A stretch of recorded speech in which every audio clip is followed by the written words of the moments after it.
Hi everyone, welcome back. We've got a brand new story to share with you. So let's begin. My name is Adam.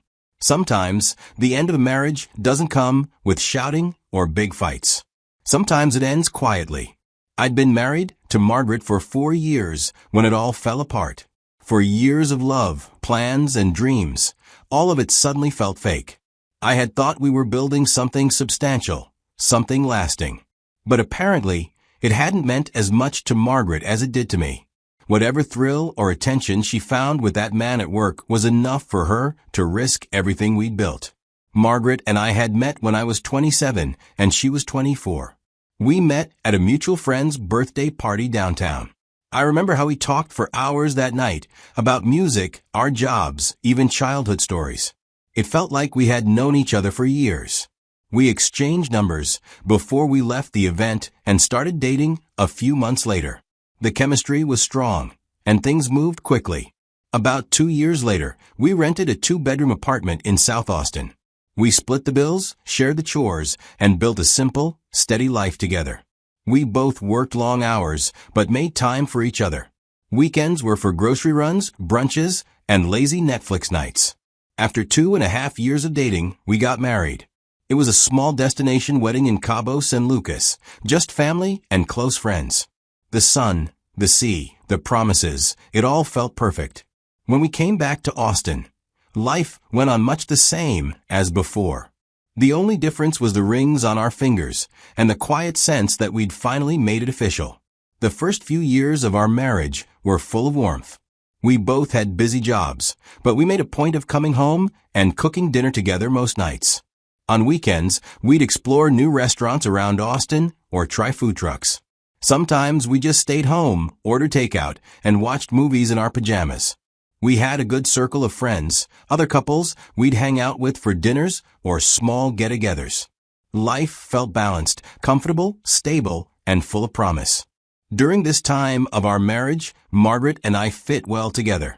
I was more analytical and reserved, while she was open, expressive, and social. Where I hesitated, she spoke up. Where she rushed ahead, I helped her slow down and think things through. We made a good team. We had similar values about money, family, and what kind of life we wanted to build. It felt like we were growing in the same direction. Of course, our relationship wasn't perfect. No relationship is. We had the usual disagreements that every couple faces. But these arguments were small things, never explosive, never anything that hinted at deeper problems. Our intimacy was healthy too, especially in the early years. We were affectionate, little touches, stolen kisses, and late-night cuddles on the couch. We had a good sex life, not just physical but emotional, the kind of closeness that makes you feel safe and desired at the same time. Then, around our 3rd year of marriage, I noticed a subtle change in Margaret.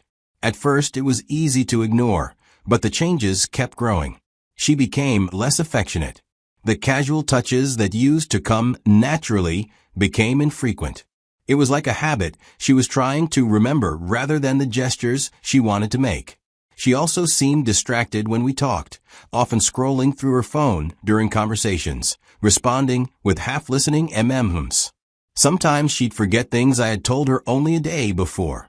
It felt like her mind was somewhere else, even when she was sitting right beside me.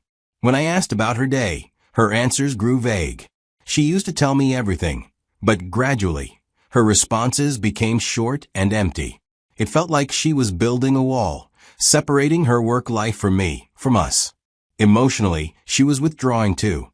Physical intimacy also faded. She began turning down sex, saying she was tired, stressed, or not feeling well. What used to be a regular, loving part of our marriage slowly disappeared. Weeks went by without any affection beyond polite goodnights. And when we did make love, it felt empty, like she was going through the motions to avoid a conversation. I initially thought it was just a phase that every married couple goes through. I tried to be patient and give her space instead of putting pressure on her. In my head, I thought being understanding was the right thing to do. As the weeks turned into months with no change between us, I decided I couldn't just wait for things to fix themselves. I thought maybe I wasn't doing enough, that if I put in more effort, showed her how much she mattered, maybe she'd open up again. So I started trying harder. I'd stop by the store after work to pick up her favorite snacks. I brought her flowers for no reason. I planned small surprises, dinners at her favorite restaurants, movie nights, or quick weekend getaways. I wanted her to see that I still cared, that our marriage still meant something to me. I even suggested we try new hobbies together, cooking classes, dance lessons, and little trips to nearby cities. I thought maybe if we created new memories, it might bring back the closeness we'd lost. She would agree to some and decline some, saying she was too tired or too busy. When it came to intimacy, I tried to be gentle and patient. I didn't want her to feel pressured. I wanted her to know I still desired her. I'd compliment her more often, tell her she looked beautiful, and touch her hand when we talked. I was trying to rebuild what once came naturally to us. But her reactions were flat. Sometimes her responses felt rehearsed, as if she were pretending to be interested to avoid confrontation. It was as if she were playing the part of a loving wife rather than actually being one. Still, I didn't give up. I believed marriage took work. That love meant sticking around and fighting for the relationship, even when it felt one-sided. But inside, I was getting worried. I started wondering if I was the problem, if I'd done something to push her away. Maybe I'd failed her in ways I couldn't see. Yet, I kept telling myself things would get better. They had to. The distance between us grew, but I refused to think the worst. I didn't let myself imagine she might be cheating. Sure, some things were suspicious, the sudden privacy with her phone, the emotional distance, the lack of intimacy, but I kept the thought aside. Not every cold marriage meant infidelity. This remained our new normal, until the day I got a message from Connor. Connor worked in HR at Margaret's company. I knew him only casually. We'd chatted a few times at her work events, but we weren't close. His text was short and strange. "Hey, I need to talk to you about something sensitive. Can we meet privately? It's about Margaret." My heart sank. My first thought was that something had happened to her, some issue at work. I replied, asking what it was about, but he said it had to be an in-person conversation. We agreed to meet 2 days later. When I arrived, Connor was already there. As soon as I sat down, he got straight to the point. He told me rumors were going around at Margaret's office. People were whispering that she was having an affair with one of her coworkers. I immediately shut it down. I told him he was wrong, that Margaret would never do that, that people love to gossip and twist stories. I said there was no proof that she wasn't that kind of person. Connor looked pained. He said he'd hoped the same, that he hadn't wanted to believe it either. But since he worked in HR, he had to look into the claims. And what he found worried him enough that he thought I deserved to know before things became public. He opened his laptop and showed me an internal HR folder, documents I definitely wasn't supposed to see. In it was a written statement from an employee who had stayed late one night. The person said they saw Margaret and a man named Brandon from the sales department, alone in a conference room after hours. Then Connor clicked to a still frame from the building's security footage. The timestamp was from a couple of weeks earlier. The sight hit me like a punch to the chest. I couldn't breathe. I just stared at the screen, my mind trying to reject what my eyes were seeing. From Connor, I found out the investigation was still ongoing. How HR hadn't confronted them yet because they needed to gather enough evidence, but I barely heard him. All I could see was my wife in another man's arms. All I could feel was the world collapsing quietly inside me. I drove home that evening feeling completely numb. It was as if everything was happening to someone else, and I was just standing there watching it unfold. The reality hadn't fully settled in yet. My mind was blank except for a low hum of disbelief that kept repeating, "This can't be real." When I pulled into the driveway, I couldn't bring myself to go inside.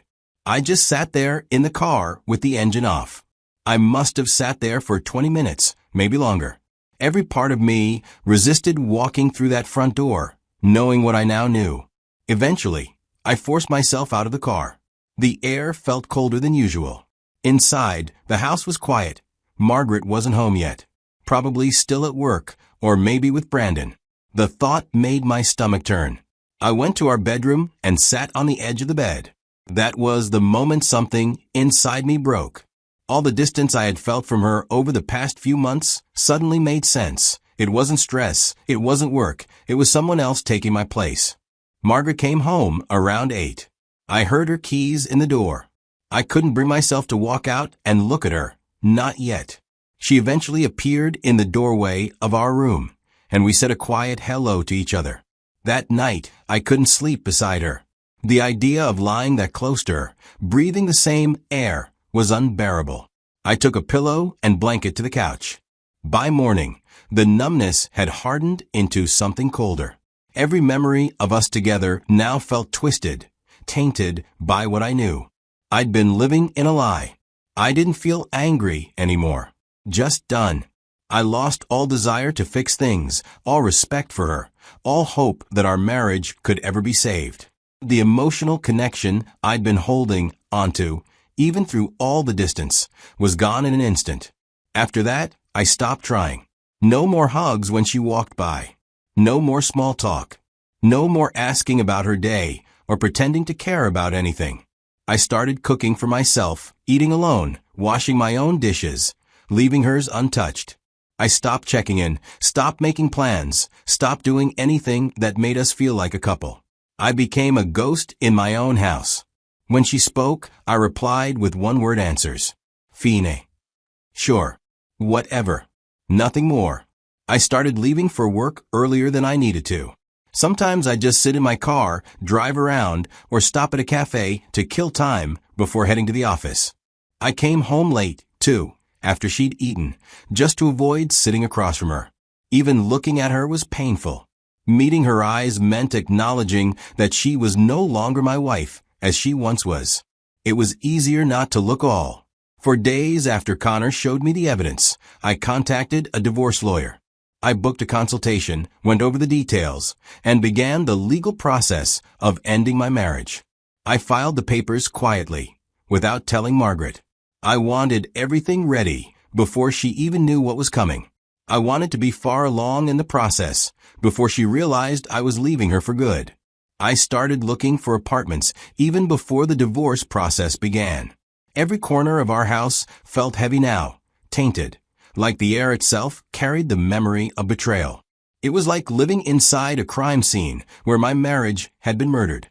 I just wanted out as soon as it was legally and financially possible. After about a week of complete withdrawal, Margaret began to notice. She'd ask what was wrong, try to start conversations, hover near me like she was searching for warmth that no longer existed. Her tone was gentle at first, then worried. One evening, she reached out and touched my arm. I immediately pulled away. I couldn't stand her touch anymore. Her questions became more desperate. Every time, my answer was the same. I'm fine. Then I'd walk away. I refused to give her the emotional connection she had so easily thrown away. The same connection she'd once promised to protect.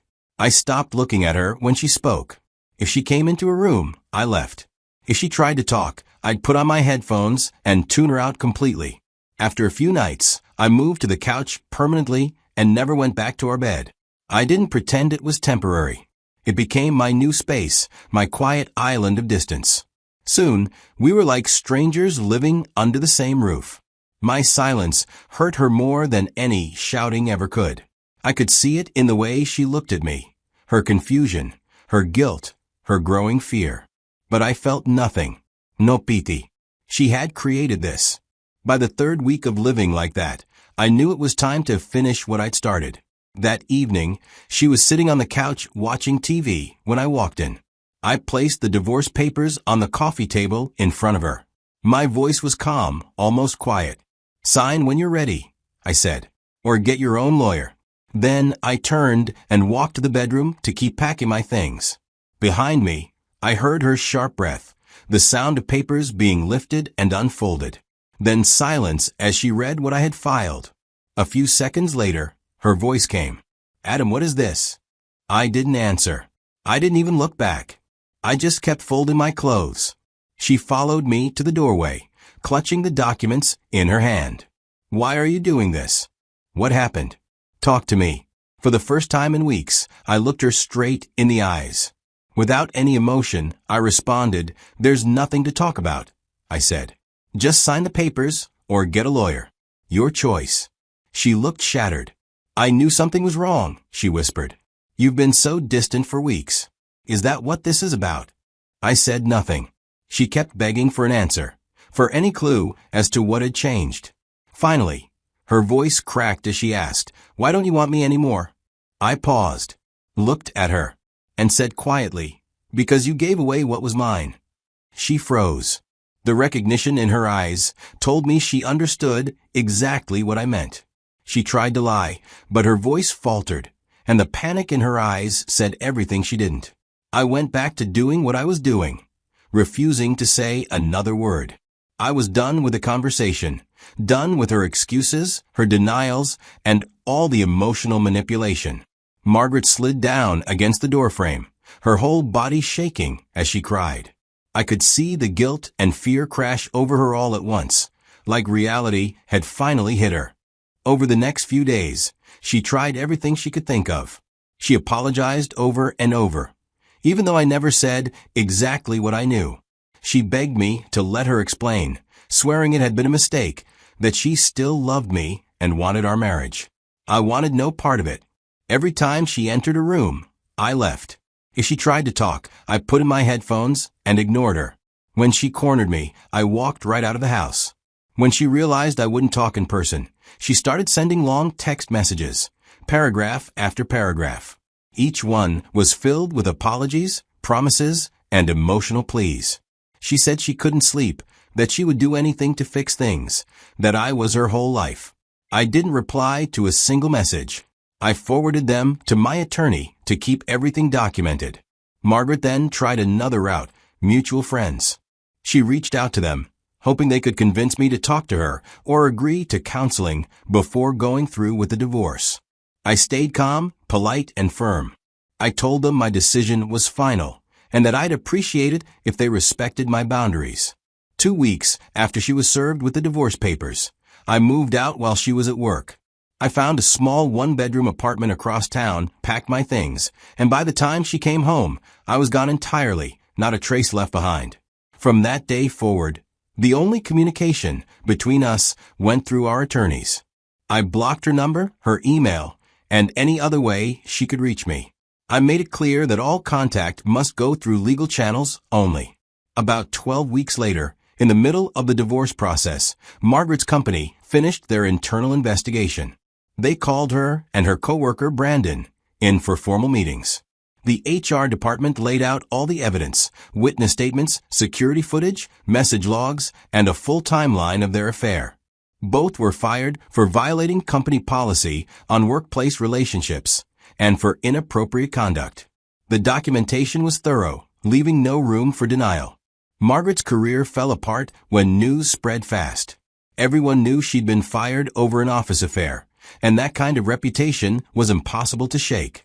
It would follow her everywhere she went. She tried reaching out again after losing her job, wanting to talk about how everything had fallen apart, her marriage, her work, her social life. She said she needed someone to talk to, someone to understand. But I didn't respond. Her choices had consequences, and those consequences were hers alone. I wasn't her comfort anymore. While her life seemed to spiral out of control, I stayed steady. I focused on rebuilding my own life, one piece at a time. I heard later that she had moved back in with her parents. Many of our former friends had sided with me or quietly stepped away from the drama altogether. My heart was finished. I felt nothing for Margaret anymore. The woman I had once loved with everything I had was gone, replaced by someone I no longer recognized. The person who betrayed me was a stranger wearing her face. At that point, I wasn't mourning the end of our marriage. That had already happened the moment I saw the security footage. I was simply going through the legal process that made our emotional ending official. The divorce lasted about 11 months. Texas law required a 60-day waiting period after filing, and the rest of the time was spent sorting out money and property. We kept things mostly simple. Our savings were divided equally. We each kept our own cars, and there were no fights over furniture or personal items. I took what I needed for my new apartment.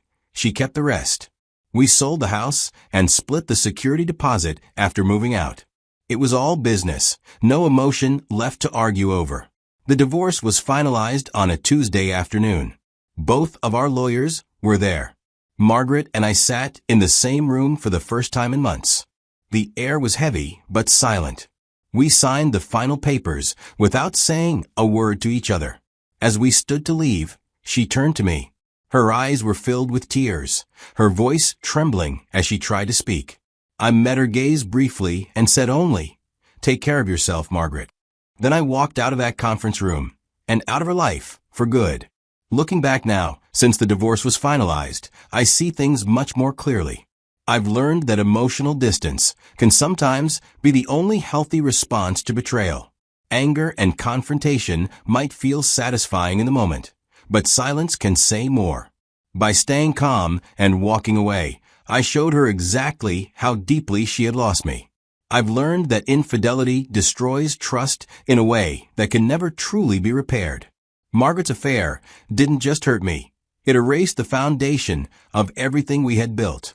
Some betrayals end relationships instantly, and that's simply the truth. I've also learned that people often panic when they realize they've lost something they thought was guaranteed. Margaret had assumed I would always be there, that she could drift away and still find me waiting. My complete silence and withdrawal scared her more than shouting ever could. And yes, consequences always arrive eventually. She lost her marriage, her job, and the reputation she'd worked so hard to build. Watching her life crumble from a distance was enough closure for me. I didn't need revenge. Life handled that on its own. Most importantly, I learned that I deserve honesty and loyalty. Staying with her after what I saw would have meant accepting betrayal, and I refused to do that. Walking away was how I protected my self-respect. You might think I was too cold, that I should have confronted her face to face or listened to her side of the story before filing for divorce. But I disagree. I owed her nothing after watching her kiss another man. She made her choices. I made mine. People I know have told me I handled it perfectly, that my calm, silent exit was the most dignified way to respond. Maybe they're right. Maybe not. But I'm at peace with it. I did what felt right for me. Confrontation wouldn't have changed anything. Silence said everything that needed to be said. If you were in my shoes, what would you have done? And if this story resonates with you, share it with someone who needs to hear it. Thank you for watching.